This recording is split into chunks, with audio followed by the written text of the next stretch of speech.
Well, there's a mental side of it. If you go into a store and all the ammo's gone, you're like, it enhances demand even more, when there's a shortage. It's about like the grocery stores in March and April, you couldn't find anything, right? Whether it was toilet paper, paper towels, soap, whatever it was. It's just that I think you kind of touched on it before. You never know what someone's going to do until they get put in that position of a pandemic. Nobody could predict how someone would react. But I think if you look at just around here in the Midwest, when we have a big snow event getting ready to come in, how people react and how they go to the grocery store, like that's kind of the mentality, right? That fight or flight type of mentality. Yeah. Well, it's like, I need to get my hands on anything I can get my hands on. And then all of a sudden everybody's in the same boat. It's like, okay, now none of us can get ammo. Who's got all the ammo? This segment of DoD TV is brought to you by Winchester Firearms, the American legend.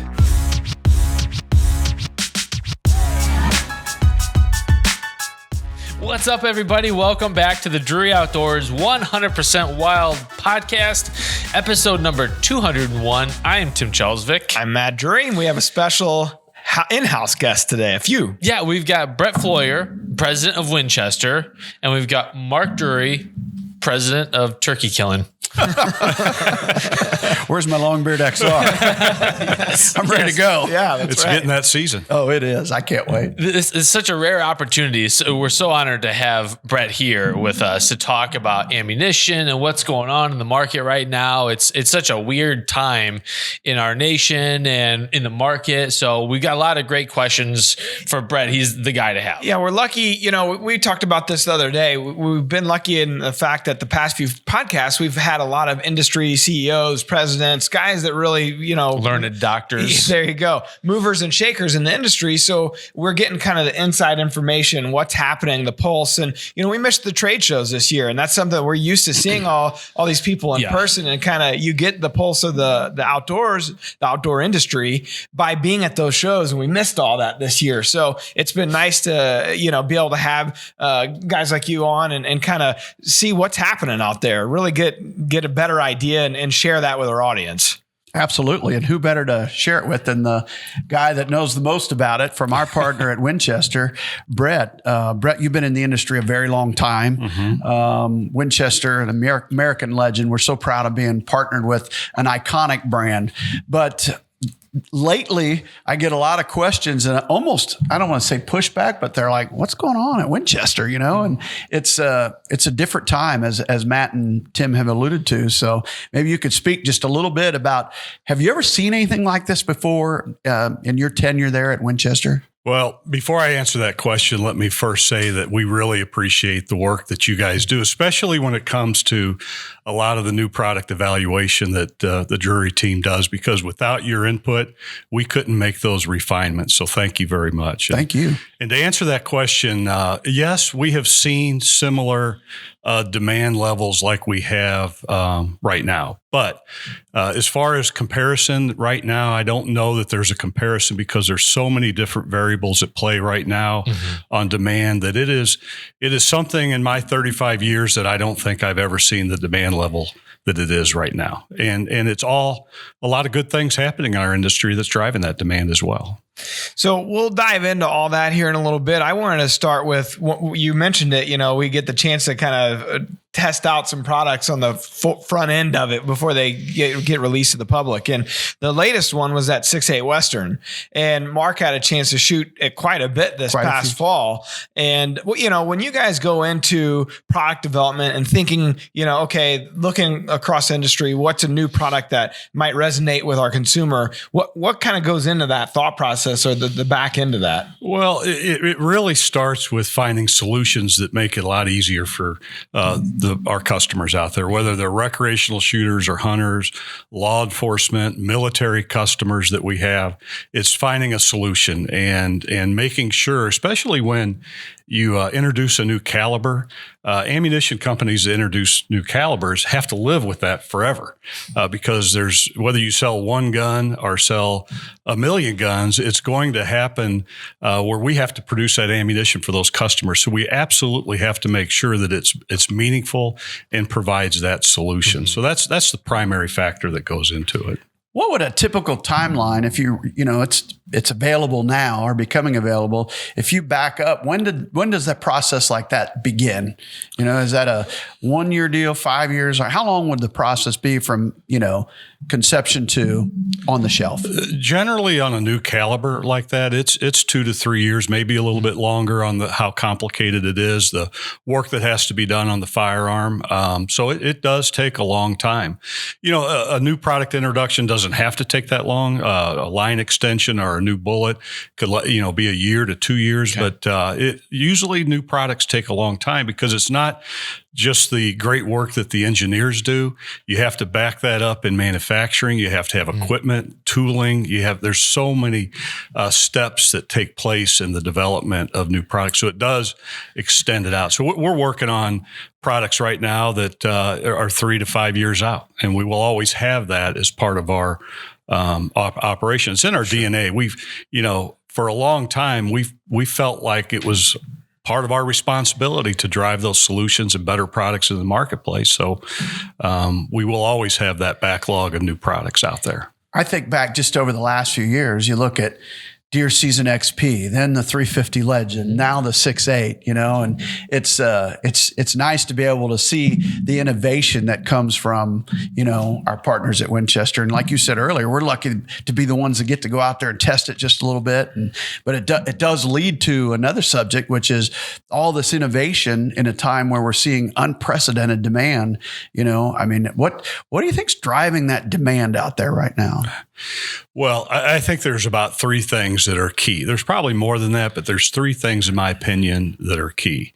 And it really started a year ago. We saw a heightened level of concern for the American public on personal security. And that was really driven by 2 things. One, the pandemic and the uncertainty of a pandemic. Mm-hmm. Most of us have never been through a pandemic and did not know what to expect. And people, respond differently to that. And many people decided, I want to be able to, protect myself. So that was one thing. And then a few months later, over the summer, we saw a heightened level of uncertainty in the marketplace related to civil unrest. Mm-hmm. Well, that drove that personal security concern even that much further. So that was one thing. And this is probably the 3 things that are different than other surges or other high level of demands we saw. But the pandemic also did something very positive for the industry because when most people had to be locked up and quarantined and they couldn't go on vacations, they couldn't do their normal things, they weren't spending money going to movies or out to dinner, what did they do? Well, most people, a lot of people went outside, and a lot of those people went outside to hunt. I think in the turkey season last spring, we saw a big increase in the number of turkey hunters. I haven't seen the numbers for the fall for deer season yet or some of the other hunting activities, but I think they'll be big. Yeah. So that's another thing. And so people went to the clay target ranges, the pistol ranges, the rifle ranges, and it just drove a lot of excitement. Every outdoor recreational sport in the camp, hunt, and fish experienced the same thing. So the recreational shooting business and the hunting business saw the same thing as well. The last thing that's driving demand is there are concerns that our customers have that there may be future legislative activity driven by politics that may limit their ability to buy guns and ammunition in the future.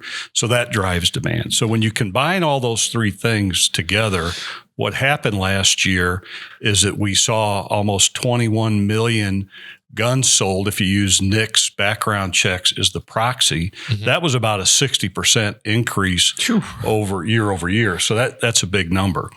You saw more women enter all those recreational shooting sports, and about 9 million, a little less than 9, and that number changes because it's continuing to grow. About 9 million of those 21 million firearms were first-time gun owners.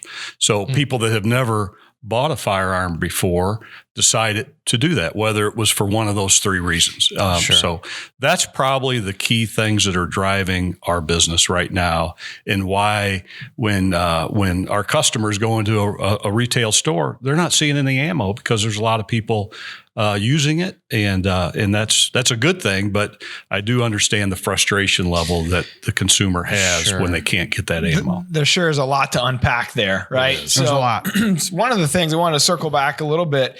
So on the 6.8 Western, when we helped you guys in announcing it with podcasts and on social media, one of the first things we saw is why introduce something new when we can't get some, the 9mm or whatever. Yeah, I can't get 270. I didn't have enough ammo for deer season.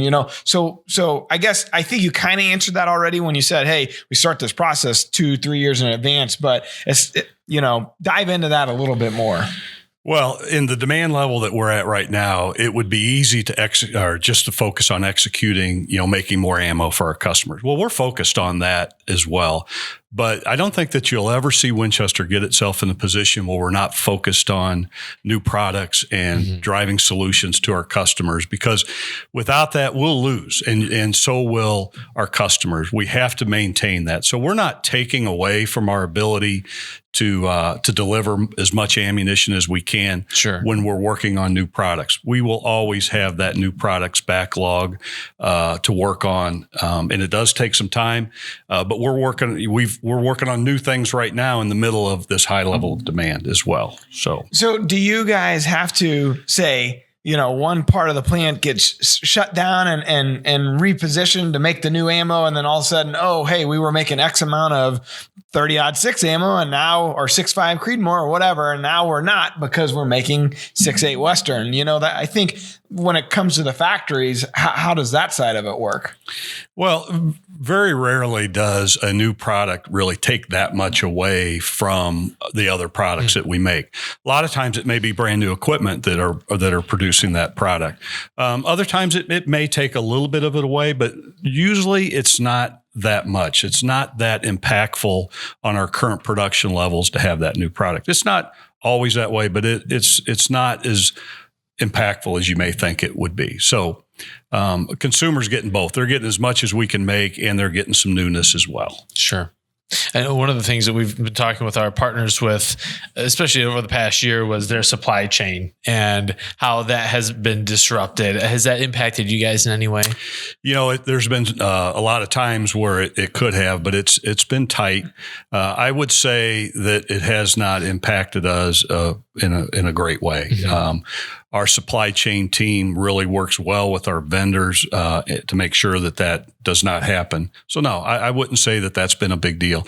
We watch it very close. Could it happen in the future? Yes. But as of now, no. Sure. When you guys talk about your factories, and through COVID, we had a lot of partners that, certain states, they just had to shut down their factories. They had no choice, right?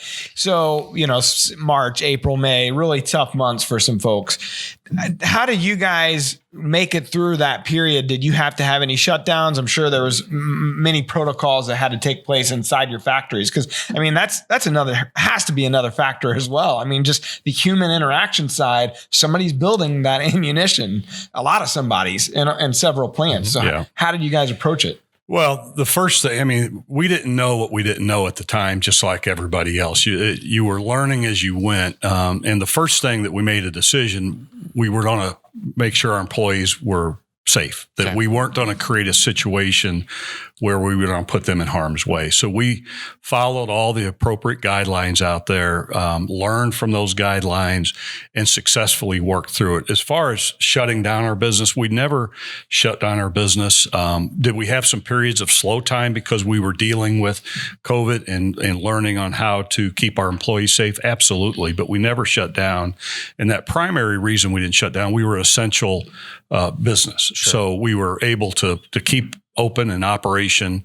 A lot of that has to do with what we do for as far as manufacturing and who we manufacture for the military as well, and a lot of law enforcement customers too. But we were able to make consumer ammunition as well during that period of time. But keeping the customers or keeping our employees safe was the number one priority. That's a great segue into military law enforcement, the recreational shooter, the hunter. How do you balance, because obviously demand is outweighing supply. How do you balance where what supply you have is where it's going? How do you make those decisions?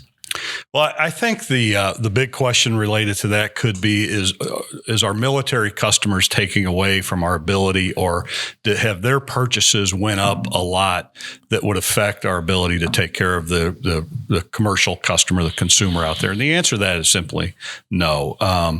We get pretty good visibility from our military customers. They give a long runway on what their projections are. And we have not seen a substantial change over the years in the demand level from the military. Now, we make a lot for the military, but it hasn't been something that's taken away recently from our capability. And we have a pretty good handle on the military too. When you look at our 3 manufacturing plants that we make ammunition at, every one of those plants does make ammunition at some level for the U.S. military, the service, the war fighter. So we have pretty good visibility on that. When you look at as much as we make for them at those 3 different places, we would have a pretty good feel whether or not that was taking away from our capability. And it just has not happened. So they're not all of a sudden stockpiling or making it difficult for the typical consumer to go into Bass Pro or Cabela's and get their ammo. But it's the same. It's a contract you've had and you're fulfilling your contract. It's not like they're going and grabbing as much ammo as they can get, right? Correct. And that hasn't changed over the years. So it's really just the consumer demand that's just, how could you anticipate it? You mentioned those factors. Millions of added people. Added shooting. I don't know how you would. What are your plans to try and fill that void? Well, a lot of people may think build a new plant, expand, it's easy. do Seems new equipment. It's just easy. Do a new high explosive operation. Well, I wish it was that easy, but it's not. It takes a long time to make significant changes in your operation when it comes to new equipment or new facilities. But that doesn't mean that there's not a lot of things that we can do and we have been doing. And we have been adding new equipment. It's something that we do all the time. It's something that we've accelerated a little bit. Mm-hmm. We've hired hundreds of new employees to help us manufacture ammunition. It does take a long time to get employees trained properly. Sure. You guys have been through our plants, and when you look at it, there's a lot of hands-on, a lot of technique. Ammunition's sort of an artful manufacturing process. So it takes a long time for that. But there are things that we have done and will continue to do to drive more production and productivity with our current equipment. So, well, consumer behavior is so different right now. I have friends that are like, anytime they see ammunition, they buy ammunition. No matter if they have the weapon for it or not. Whether they need it or not, they're buying it. And that's got to be hard as a manufacturer to work around, because you have such a different behavior from the end user. Yeah. Well, there's a mental side of it. If you go into a store and all the ammo's gone, you're like, it enhances demand even more, when there's a shortage. It's about like the grocery stores in March and April. You couldn't find anything, right? Whether it was toilet paper, paper towels, soap, whatever it was. It's just that I think you kind of touched on it before. You never know what someone's going to do until they get put in that position of a pandemic. Nobody could predict how someone would react. But I think if you look at just around here in the Midwest, when we have a big snow event getting ready to come in, how people react and how they go to the grocery store, that's kind of the mentality, right? That fight or flight type of mentality. Yeah. Well, it's like, I need to get my hands on anything I can get my hands on. And then all of a sudden everybody's in the same boat. It's like, okay, now none of us can get ammo. Who's got all the ammo? And you hear these stories on social media all the time where, say, a mom and pop store, they just got a shipment in, right? They're swarmed. And it's gone before they never have a chance to even put it on the shelves. It never makes it off the container. You know what I mean? And people are buying it. And might be one customer buying most of it. So I would assume it's hard as a manufacturer. It's not like you can just all of a sudden, pop this new ammo out, of thin air. You're probably working as maximum shifts as you can, going as hard as you can to possibly get as much as you can out there. But one of the things that I had a question on is the demand and what that does to pricing. Is that something that you guys set, or is that on an individual retail basis? Like, hey, mom and pop made it costs this much, and maybe Bass Pro Cabela's has it at that. I mean, do you have any control over what that, price is? Well, we do have control over what we sell product for to our customers, which are the retail wholesalers and retailers, that when it leaves us into their hands, it becomes their decision point to what they price product at. They can, whether it's a wholesaler, what they're pricing it to another retailer, or what a retailer sells it to the consumer for. So we have complete control over what we sell it for. And really what drives our pricing is key commodity cost. During the pandemic, there's been a lot of activity related to these commodity costs that have really skyrocketed. When you look at copper, zinc, which is used to make brass, lead, which we use a lot of lead for shot shells, and steel, which we use a lot of steel in our products as well, in the heads of some shot shells and some other centerfire products. All that's through the roof right now. That's really the driver of how we have to think about pricing our products. And then on top of that, I mentioned that we've hired hundreds of new employees. When you need to produce more and you have to do that and you have to train it, those are all costs. So really what changes pricing considerably is that material or input cost and your labor cost. And that's what you have to pay attention to. I was talking with one of our partners yesterday at RTP, Paul Hollis. I was down at his shop. He's over in Fenton, Missouri. And he was talking about the price of steel. And he's like, Matt, it's just because their machines are all steel. It's like, it's crazy, like quadrupled. It is. And he's like, even if you think you can get it, he's like, it might be stuck on a container, it might be in port, it's just nearly impossible to get your hands on stuff right now. He said China bought up all the scrap. Like when the steel mills shut down in like March, April, May, whatever, he said that some of them were shut down through October here in the States. He's like, China bought up all of the scrap material. And he's like, it's made it impossible to get your hands on this stuff. And he said several steel mills in the United States shut down through that process. Same thing's happening in the lumber industry. Exact same thing. Yeah. Demand is just so high. They can't keep the supply out there. The prices are going through the roof and everybody's frustrated, but it is what it is, until things soften a little bit. Yeah. It's going to stay that way. So what do you think the next, you don't have a crystal ball, but what do you see the next 6, 12, 18 months looking like for you in terms of demand and your ability to try and catch up, I guess, if you would say? Yeah, well, if you're wondering my opinion on whether or not this is on a slowdown anytime soon, is my crystal ball sometimes gets real fuzzy on this. And I get asked this question a lot, but based on those three things that I've talked about and just the pure numbers of people, there's over 52 million people that recreational shoot. That's not the hunters. Some of them are also hunters, but 52 million recreational target shooters out there. That's 2.5 times the amount of golfers, adult golfers in the U.S.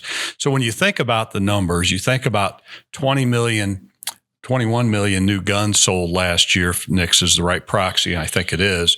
And then you look at the largest January in history of guns sold this year, and just the numbers that are going on, I really think it's going to be some time before you start seeing that, especially on the items that are most frequently shot at recreational ranges, like whether that be a 9mm pistol, it's very popular, 223 and 5.56, very popular.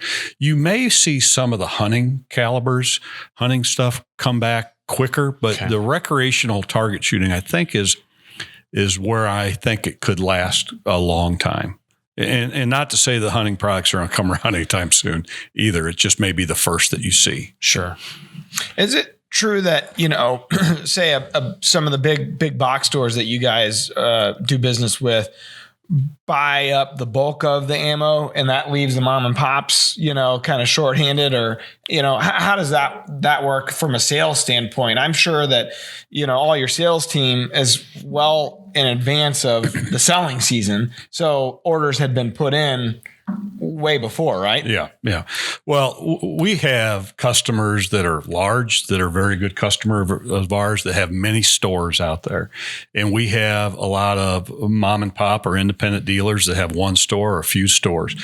During these heightened levels of demand, our goal is to make sure that we don't change our methodology. We want to make sure that everybody has the opportunity and is getting an increase. If we're able to produce more, we want everybody to have that increase, because you as a shopper, if you go down to Denny Dennis and you want to shop there, you want to be able to buy ammunition there. And we want to, you're used to buying Winchester. We want to make sure they have ammo. So, well, we may not get them enough. We're not getting anybody enough right now, but we do not change that model. We want everybody to stay in business. We want to make sure that they get the right amount based upon how their trends have been with us in the past. So no, we make sure everybody's taken care of on that. That's admirable. I did not know that. That makes a lot of sense, and I'm glad you addressed that. What about primers? What about that guy that's sitting at home, likes to load his own stuff? I hear those are My brother-in-law. Impossible to find. I mean, they're probably one of the most difficult to find, and it's no different than ammo. There's a lot of people reloading out there right now, so they're buying up a lot of primers. And if there's 1,000 primers there and they really only need a couple hundred, they'll buy the 1,000, right? But there's a little bit layers of complication to the primers as well. We're consuming more, so we're making a lot of primers. We're making a lot of loaded ammo, so we have to consume. We consume more of those. We also are fortunate enough to be a supplier to a lot of other ammunition manufacturers. So we are trying to supply them more so they can increase their production to take care of their customers as well. So when you put all that together, it's put a lot of pressure on primers. And you guys have a kind of a regulatory board, right? The SAMI, or maybe it's not regulatory, but you guys, when you want to introduce something new, like the 6.8 Western, like it has to be approved through that, right? Through it is. They set the standards, so they make sure that ammunition fits guns and make sure all the standards are there for safe manufacturing, safe use of ammo. It's a little bit broader than that, but that's the basic. Sure. Having been in the business as long as you have, and unprecedented times, like, are you losing sleep over this, or like what, I'm sure you get approached or see comments on social media, and you have to be like, if it was me, I'd be like, God, I wish I could get everybody all the ammo they want. And it's just impossible. Like, how do you sleep at night? I don't mean that in a bad way, but it would drive me crazy. Sleep at night? I sleep terribly. Sir. I'm nervous. A lot of snoring. I'm a nervous person. I snore bad, but I always say, the really old bucks, the ones that lived, they're nervous, so I always tell people stay nervous, but I don't sleep well anyway. But, what's the answer? I mean, what do you tell that guy that's like, I just want some 30-06 shells, man. I want to go deer hunting with my daughter or 243, whatever it is. Well, I mean, I do sleep at night pretty good, but it does worry me that we can't take care of some of the customers out there to the level that they want to be taken care of, especially those that are the new to the business, one of those 9 million first-time gun buyers. It bothers me that they're getting a bad experience, can't go in and buy some ammo, go to the range or go hunt or do whatever they do to recreate. The other key thing that really bothers me the most of not being able to supply is the youth hunters out there, the youth shooters out there. There are a lot of them, and it's growing. It's something that Winchester has put a lot behind to make sure that the growth of the youth shooting sports continues, and that probably bothers me one of the most out there. So, I'm just like you. I read through the social media and look at all the comments every evening sitting in front of it. And I get a little concerned at some of the things that they're saying. But that's one of the reasons why I wanted to come on today and talk about this with you, because I think at the end of the day, most people are pretty rational and they'll understand that we're doing everything that we can. We're keeping our employees safe. We're keeping the quality as high, and we'll continue to drive new products in the marketplace. That's what they need to understand. Absolutely. You guys are you the number one manufacturer in the country as far as small Yeah, I think that if not, we're right up there. I would assume that we are because, especially since we won the Lake City Army Ammunition Plant contract, which we took full operational control of that facility on October 1st of 2020. And it's been pretty exciting. I've got the opportunity to spend time out there, work with the employees that are there. We went from on October 1st, we hired just under 2,000 new employees in one day. Wow. And those people make ammunition every day for the warfighter. They have a mission of modernizing, making the highest quality ammunition for our warfighter. And when you add up all that, I would be hard pressed if we weren't, from that standpoint. But there's a lot of big manufacturers out there. Sure. Well, looking forward, if folks are interested in the 6.8 Western, the platform, the cartridge, how soon do you think they can put their hands on that? Well, the good news about this, and this is something that is sort of new, and we don't have a lot of experience at doing this, and we made the decision on the 6.8 Western right after we got almost there on the 350 Legend, which was an unbelievable introduction. You guys helped out a lot with that. That's been a great product for us. Usually you go to the SHOT Show, introduce a product. A few months later to several months later, you marry that up, have production available, start selling it. It marries up with the firearms if it's a new caliber out there. This time, we made the decision we were going to design our timeline along with Browning Firearms, which is a great partner of ours that helped through this process. We collaborated with them on this 6.8 Western.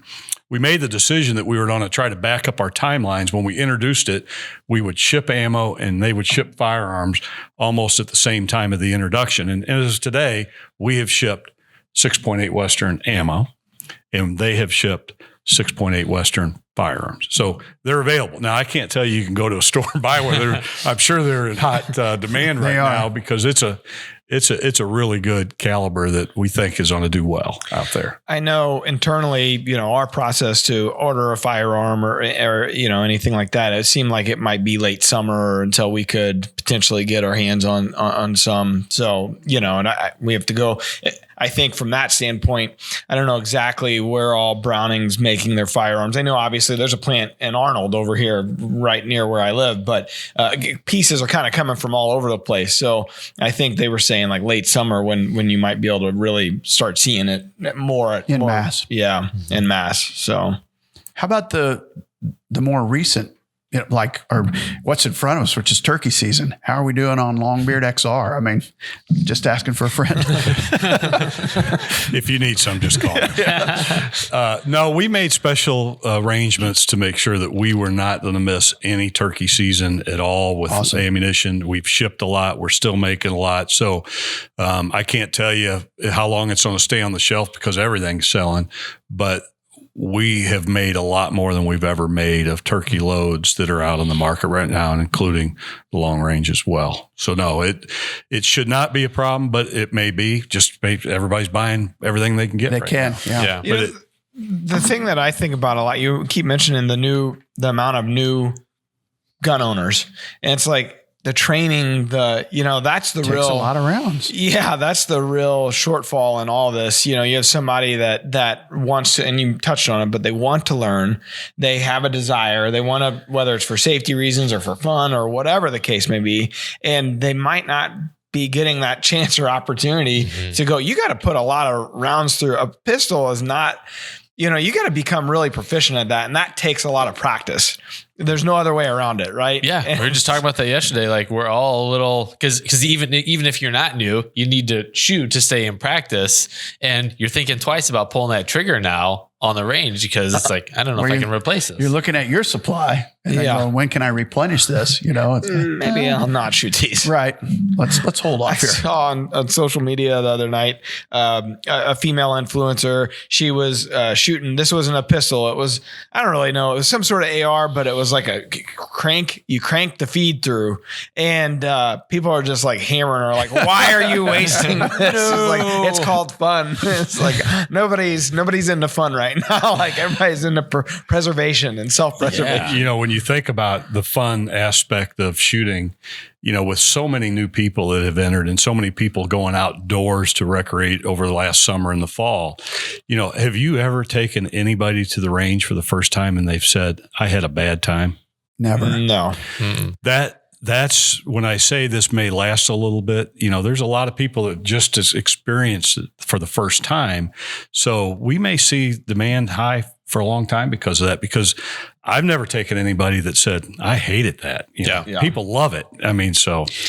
Well, if you look at the pandemic specifically and how many more people entered the outdoors, well, you throw that pebble in, how many do they introduce to? Mm-hmm. And then all of a sudden the demand grows again, so you're correct. Your point, it could be here for a bit. Yeah.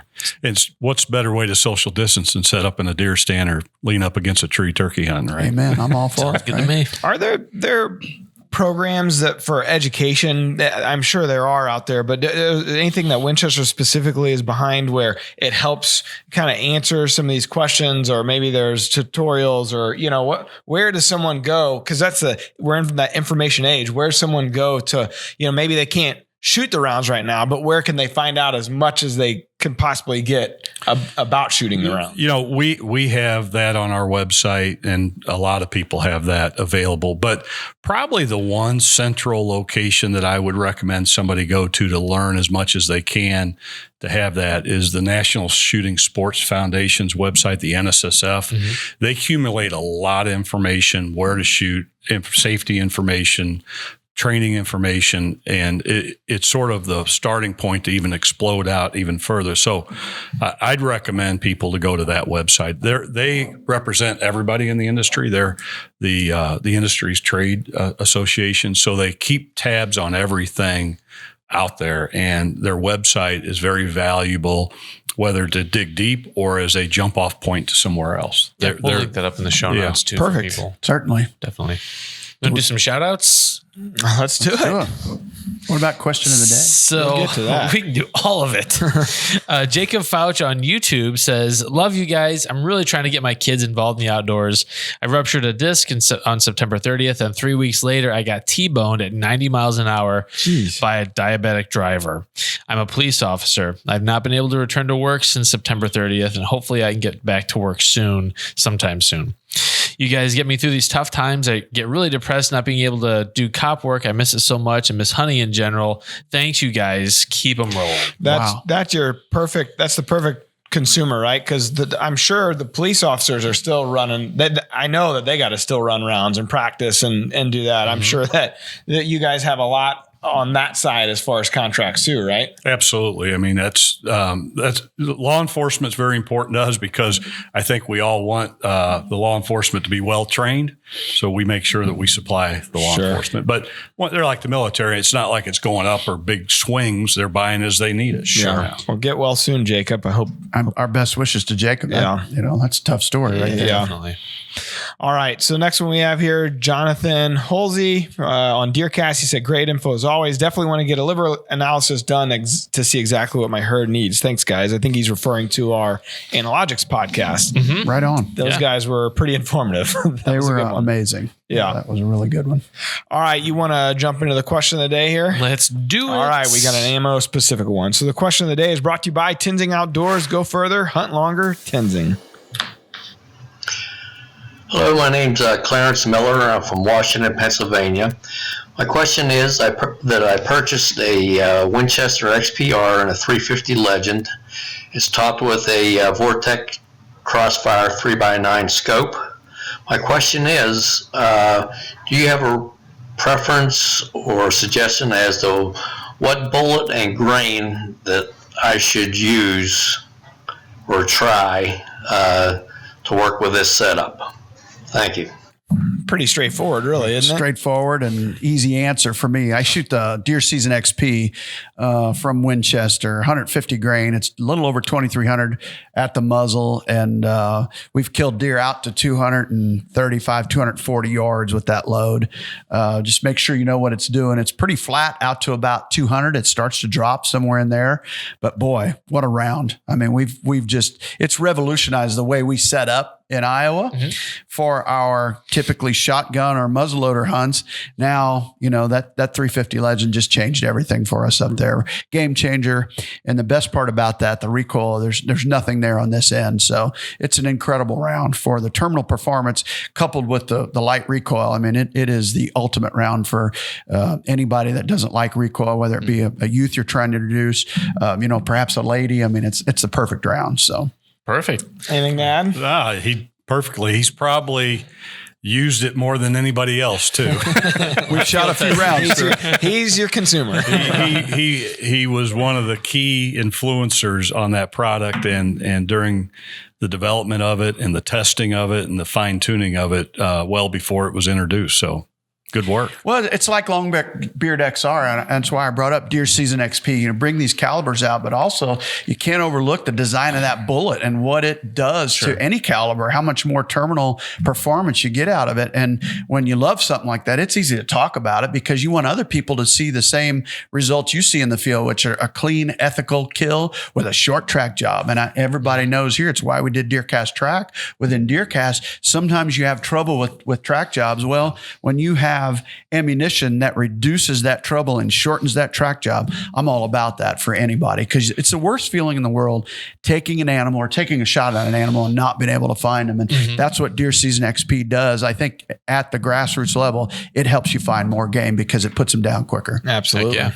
Clarence just won himself a DeerCast ball cap for submitting a question of the day. So way to go, Clarence. I think he picked a great firearm too. That XPR is pretty awesome. Did. It really is. I mean, there's not anything wrong with that. I mean, as far as the trigger, it's real easy, real smooth. I mean, the way you could shuffle the rounds in there, it's all smooth. That the lever action, it's all smooth about it, right? Feed smooth, no problems. Never. I mean, we've been shooting it probably 5-6 years, maybe. Probably close to that. I would think it would be about 4, if I'm not mistaken. 4 or 5. Yeah, because we were shooting. What was it before that? I'm trying to think. Model 70. Yeah, the Model 70s. Yeah. Yep. Yeah, probably 4 or 5 years. It's So that coupled with the Deer Season XP, it's been pretty deadly combination. It's deadly. Even like a 223, right? Look at that 223. We'll put a Deer Season XP in there. It's a whole different conversation. Same with the 243. I mean, they're devastating rounds on whitetails. Yeah. Devastating. You had grandma shooting that, right? Yes. Yep. 223 XPR, Deer Season XP. 87. She was 85 when she shot that deer. Yeah. Ran 50 yards, fell over. It's just, that cool? That means a lot, It's a big deal to me. I don't want the recoil, You guys asked me some questions about why we develop new products and why it's important. There you go. You just answered that question for me. There you go. Right there. Perfect. Speaking of devastating and falling over, let's wrap things up with the wildlife word. Brought to you by Muddy Outdoors, home of the highest quality products for serious hunters. And it's another multiple choice. So what is the average longest distance a wild turkey will fly? Is like at once? Like it's in one shot. Yeah. Okay. Not over the span of its life, but one time. Like you kick it up and it glide. How many have you spooked? Well, how many have you seen? I feel like it's a long answer. Watched a lot of these birds fly away. Is it A, 1 mile, B, 5 miles, C, a quarter mile, or D, 40 yards? We always let the guests go first for self-preservation. I know it's not 40 yards. I've seen them fly farther. 1 mile, 5 miles, a quarter mile, or 40 yards? I'll say a quarter mile. Probably longer, but Brett's a quarter mile. That's kind of what I was thinking. C, quarter mile. I would say either a quarter or it just depends. Like I've seen birds sometimes their quick instinct is just fly up and find out what's going on. So I would say either a quarter mile or 40 yards, one of the two. And I don't know on average, but who's the source of this answer? That's what I want to know. We kicked up a lot of birds, and this is what we found. A quarter mile is, I think I pulled this from NWTF. Okay. Well, great source. You're exactly right. Yeah. Boom. But it doesn't mean they'll always fly a quarter mile. Sometimes, they'll just go until they know seems about right. You pitch, here in the Midwest, they'll get off this ridge and go to the next ridge. You know, Sure. it's Yeah. very frequent. Yeah, Sure. Well, if you're too close on the roost and you see them fly over to the next ridge, you know your morning's shot. All the early hours getting up, being quiet getting in, you just screwed up. Yeah, it's a terrible feeling. It is a terrible. I started the season that way last year. Roosted these birds first morning and walked right under them. Oh, great. Time for breakfast. So mad. So, Mark, when is your first turkey hunt this spring? In about just a few days, 20th, South Texas, Okay. with a good buddy down there. Taylor and I are going to go down and see what we can do. Sweet. It's that Perfect. time of year. Yeah. Can't wait. You All getting right. out at all? Most likely. Yeah. That's the tough part, I'm sure. Being in the outdoor industry and a job probably is where it's long hours, long days. It's like, I'd love to hunt more, but I don't actually You get know, a lot chance of people think that I have the best job in the world because all I do is get to hunt. Yeah. If they followed in my footsteps every day, they'd probably figure so out that much. they probably wouldn't want my job. Yeah. It's us that gets to hunt all the time. Well, speak for yourself. Someone's got to do it. Mark and Terry get a hunt all the time. Great. Well, episode 202, I think we're going to have our buddy Dan Drake from Scent Crusher on. So be sure to stay tuned to that. Good and deal. thank you to everyone who watched our 200th episode last week. Big It was time. a big milestone for us. Yeah, we had fun. So We did. And we made a mess. yeah, we appreciate you jumping on with us. I know you guys are probably getting questions all day, every day about some of these topics, and hopefully this helps answer a few for the folks out there watching. I mean, it's